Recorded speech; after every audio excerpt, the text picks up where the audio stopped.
রাস্তা দিয়ে যেতে যেতে হঠাৎই আমার চোখে পড়লো একটা ছোট্ট পাখির বাচ্চা পড়ে আছে।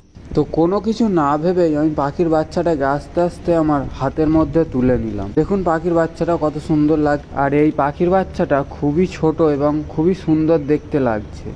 তারপরে আমি পাখির বাচ্চাটাকে নিয়ে ওপরের দিকটা কিছুটা লক্ষ্য করে দেখলাম, তো ওখানে একটি পাখির বাসা তৈরি করা আছে, হয়তো ওখান থেকেই পড়েছে। আর তারপরে আমি পাখির বাচ্চাটাকে নিয়ে বাড়িতে এলাম, আর আস্তে আস্তে এই বাচ্চাটাকে আমি বাড়ির ভিতরে নিয়ে যাচ্ছি, কারণ এই ছোট পাখির বাচ্চাটাকে আমাকে খুবই যত্ন সহকারের মধ্যে বাড়ির মধ্যে রাখতে হবে।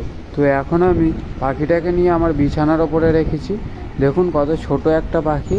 তো ওর মনে হয় খুবই খিদে পেয়েছে, খাবার জন্য হাঁ করছে, তাই আমি একটুখানি খাবার ওর মুখের মধ্যে দিয়ে দিলাম। তো দেখি ওই খাবারটাও খেতে পারে কিনা। তো দেখুন পাখিটা খাবারটা খেয়ে নিয়েছে খুবই ভালোভাবে, আর ও ধীরে ধীরে আমার কাছে চলে আসছে। তো এত ছোট পাখিকে মানুষ করা খুবই কঠিন ব্যাপার একটা।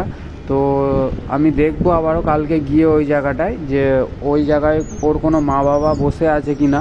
তো যদি ওর মা বাবা কোনো পাখি দেখতে পাই, তাহলে ওদের কাছে ওকে ফিরিয়ে দিয়ে আসবো, আর না হলে একে ততক্ষণের জন্য আমার কাছেই রেখে দিতে হবে যতক্ষণ না বড় হয়ে যাচ্ছে। তো পাখিটার খুবই খিদে পেয়েছে, তাই সে অল্প অল্প করে খাবারটাকে খাচ্ছে। তো ভিডিওটি ভালো লেগে থাকলে একটি লাইক করে দেবেন, আর চ্যানেলে নতুন হলে চ্যানেলটিকে অবশ্যই সাবস্ক্রাইব করে দেবেন। ধন্যবাদ। আর ততক্ষণ আমি এই পাখিটার জন্য একটি খাঁচার ব্যবস্থা করে রেখে দিই।